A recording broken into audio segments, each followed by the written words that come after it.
Hello everyone, my name is Vishal. दोस्तों, हम लोग बात कर रहे हैं आज सामाजिक अध्ययन के बारे में, यानी सोशल साइंस के बारे में, जो कि बीटीसी फर्स्ट सेमेस्टर से रिलेटेड है। और मैं इस तरह पढ़ाऊंगा जो कि टेट और यूपी टेट के एग्ज़ाम के लिए भी काफ़ी इंपॉर्टेंट होगी। मैं पॉइंट वाइज चलूँगा। सबसे पहले इसके सिलेबस को डिस्कस कर लेते हैं। फर्स्ट सेमेस्टर का जो सिलेबस है सामाजिक अध्ययन का, उसके बारे में बात कर लेते हैं। तो कि एंशिएंट हिस्ट्री यानी प्राचीन इतिहास आएगा। तो प्राचीन इतिहास में क्या क्या आएगा? सबसे पहली बात तो ये है, प्राचीन इतिहास में पहली चीज़ तो आपको जो भी पाषाण काल है, प्रागैतिहासिक काल है, इसके बारे में बात होगी। दूसरा वैदिक सभ्यता के बारे में, फिर महाजनपद के बारे में होगी। फिर उसके बाद क्या कहते हैं, मौर्य साम्राज्य के बारे में, फिर गुप्त वंश के बारे में, और थोड़ा बहुत हर्षवर्धन के बारे में बात होगी। उसके बाद जो राष्ट्रकूट है वो सब सेकंड सेमेस्टर में आएगा। इसके बाद ज्योग्राफी में क्या क्या आएगा? सोलर सिस्टम, लॉन्गिट्यूड, लैटिट्यूड्स के बारे में आएगा, और भी चीज़ें हैं। ठीक है। नासा, इसरो के बारे में पूछ लिया जाएगा। फर्स्ट सेमेस्टर का बता रहा हूँ। ग्रामीण जीवन और नगरीय जीवन, यातायात एवं सुरक्षा, और अर्थशास्त्र यानी इकोनॉमिक्स। ठीक है, इतना आएगा। अब इकोनॉमिक्स में भी क्या क्या आएगा इसको हम डिस्कस बाद में कर लेंगे। तो पहले मैं प्राचीन इतिहास यानी एंशिएंट हिस्ट्री को पढ़ाने जा रहा हूँ। तो चलिए शुरू करते हैं। देखिए, प्राचीन इतिहास, ठीक है, प्राचीन इतिहास के बारे में पढ़ने से पहले देखिए, प्राचीन इतिहास पढ़ रहे हैं। प्राचीन इतिहास को पढ़ने से पहले सबसे पहले जान लेते हैं इतिहास को कितने पार्ट में डिवाइड किया गया है। इतिहास को सबसे पहले हम लोग ने देखिए, हमारा इतिहास है, इसको डिवाइड किया गया है प्राचीन इतिहास, मध्यकालीन इतिहास और आधुनिक इतिहास। इंडियन हिस्ट्री को 3 पार्ट में डिवाइड किया गया है, यानी एंशिएंट हिस्ट्री, मिडिवल हिस्ट्री और मॉडर्न हिस्ट्री। अब ये देखिए, ठीक है, अब हमें पढ़ना क्या है? एंशिएंट हिस्ट्री, क्योंकि हमारे कोर्स में ये है। ठीक है, हमें इन दोनों से मतलब अभी नहीं है। ठीक है, तो एंशिएंट हिस्ट्री को कितने पार्ट्स में डिवाइड किया गया है पहले इसको जान लेते हैं। प्रागैतिहासिक काल, आद्य ऐतिहासिक काल, उसके बाद ऐतिहासिक काल। और हम पढ़ना इन तीनों के बारे में, प्रागैतिहासिक काल, आद्य ऐतिहासिक काल और ऐतिहासिक काल, यानी कि ये प्राचीन इतिहास का ही पार्ट है। और उसको प्रागैतिहासिक काल भी 2 पार्ट में डिवाइड है, इसको पाषाण काल और ताम्रकाल बोलते हैं। ठीक है, और पाषाण काल भी 3 पार्ट्स में डिवाइडेड है, नव पाषाण काल, मध्य पाषाण काल और पूरा पाषाण काल। ये एक स्ट्रक्चर है। हमें क्या क्या पढ़ना है इसके बारे में अब हम पढ़ाएंगे। इसको एक सीक्वेंस से पढ़ाएंगे। तो सबसे पहले हम लोग प्रागैतिहासिक पार्ट पढ़ेंगे, फिर आद्य ऐतिहासिक और ऐतिहासिक। पहले प्रागैतिहासिक के सारे पार्ट्स को खत्म कर लेंगे। आद्य ऐतिहासिक काल में क्या क्या चीज़ आएंगी? आद्य ऐतिहासिक काल में हमारा सिंधु घाटी सभ्यता और क्या कहते हैं, वैदिक सभ्यता आएगी। जबकि ऐतिहासिक काल में हमारा पूरा जैन धर्म, बौद्ध धर्म, मौर्य वंश और क्या कहते हैं, गुप्त वंश, ये सब चीज़ें आएंगी। अब इन तीनों में डिफरेंस क्या है इसको भी बताऊंगा, और इनका जो टाइम पीरियड था, यानी कि किस समय से किस समय तक हुआ, उसको भी मैं समझाऊंगा। मध्य पाषाण काल और नव पाषाण, पूरा पाषाण काल मैंने इधर की जगह इधर लिख दिया, कोई बात नहीं इसमें। ठीक है,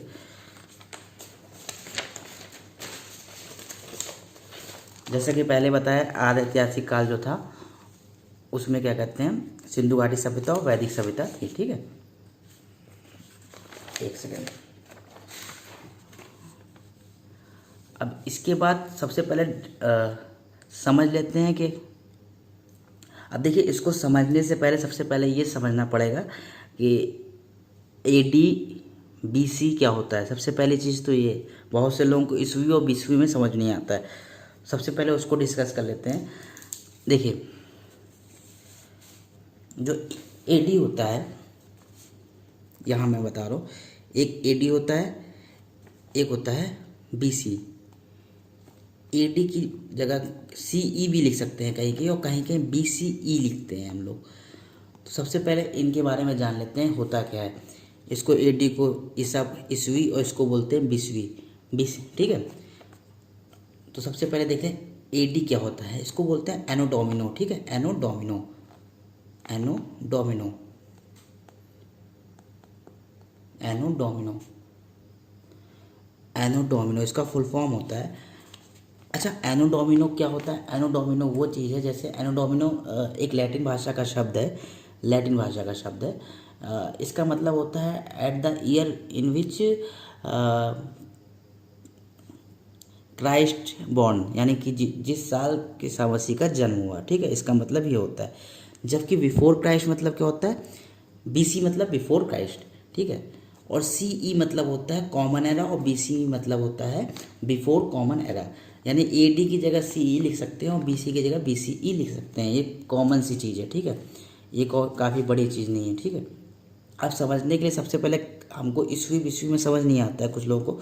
सबसे पहले देखिए AD मैंने जैसा बताया एक ऐसा वक्त जहाँ पे क्राइसिस जन्मे हुए थे, ठीक है, ठीक है, क्रिसमस जी का, ईसा मसीह का जन्म हुआ था, तो उसको 0 मान लेते हैं, ठीक है, 0 मान लेते हैं। अब 0 मान लेते हैं। देखिए हम लोग कैलेंडर कौन सा यूज़ करते हैं, सबसे पहली बात तो ये हम लोग ग्रेगोरियन कैलेंडर यूज़ करते हैं। ग्रेगोरियन कैलेंडर के हिसाब से ईसा मसीह का जन्म से ही हमारा समय चल रहा है, समझ लीजिए। उसके पहले की जितनी भी घटनाएं हुई उनको हम लोग बीसवीं में कर लेते हैं, ठीक है। ईसा मसीह के जन्म के बाद जितनी भी चीज़ें आएंगी वो AD में आएंगी और उससे पहले की चीज़ें जो आएंगी वो BC में। इसी तरह अगर AD की जगह हम लोग CE लिखना चाहें तो CE लिख सकते हैं और BC की जगह लिखना चाहें तो BCE लिख सकते हैं। तो देखिए ईसा मसीह का जन्म हुआ, लेकिन इससे पहले भी समय होगा, कुछ ना कुछ खोजें मिली हैं, उन सब के बारे में बात कर लें। कोई इन्फिनाइट समय होगा। आज तो ईयर चल रहा है 2021 चल रहा है, 2020 चल रहा है, ठीक है, 2020 चल रहा है। ये इनफाइनाइट समय होगा, कभी इनफाइनाइट मतलब उसका कोई मतलब पता नहीं मुझे, ठीक है। तो एक ऐसा समय आया होगा 30,000 भी आया होगा, करीब 30,000 BC आया होगा, यानी बीसवीं, ठीक है। कभी कभी 8,000 भी आया होगा। अच्छा इन कहीं 4,000 भी आया होगा, कहीं ना कहीं तो आया होगा 4,000 भी, ठीक है। कहीं 2,500 भी आया होगा, ठीक है।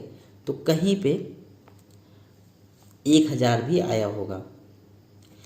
ये 1,000 यानी ईसा मसीह के जन्म से 1,000 पहले, ईसा मसीह के जन्म से 2,500 साल पहले, ईसा मसीह के जन्म से 4,000 साल पहले। इसी तरह कहीं ना कहीं आया होगा। देखिए मैं इस लाइन को यहाँ थोड़ा बड़ा बना देता हूँ जिससे मुझे ज़्यादा बनाने में समय, 0 में यहाँ लिख देता हूँ, ठीक है। ये चीज़ें हो गई। 1,000 के बाद कभी ना कभी यह आया होगा 563, कहीं 540 भी आया होगा। अच्छा इन ईयर्स को मैं क्यों लिख रहा हूँ अभी, इसके पीछे कारण है, ठीक है। कहीं ना कहीं 563, 483 भी आया होगा और कहीं ना कहीं 468 भी आया होगा, ठीक है। और कहीं ना कहीं 326 भी आया होगा और कहीं ना कहीं 322 भी आया होगा। इसी तरह चल रहा होगा, ठीक है। अब देखिए मैंने इन ईयर्स को क्यों लिखा है। सबसे पहली बात तो देखिए हमारी हिस्ट्री में 30,000 BC से 8,000 BC के समय को क्या बोलते हैं, इसलिए लिखा है क्योंकि 30,000 से 8,000 BC के समय को हम लोग बोलते हैं पूरा पाषाण काल। क्या बोलते हैं, पूरा पाषाण काल। देखिए प्रागैतिहासिक काल था, उसका पाठ से पाषाण, देखिए पूरा पाषाण काल इधर लिखना चाहिए था, मैंने इधर लिख दिया है। तो 30,000 से, वैसे इनफाइनाइट आए तो इनफाइनाइट भी लिख सकते हैं। तो 30,000 से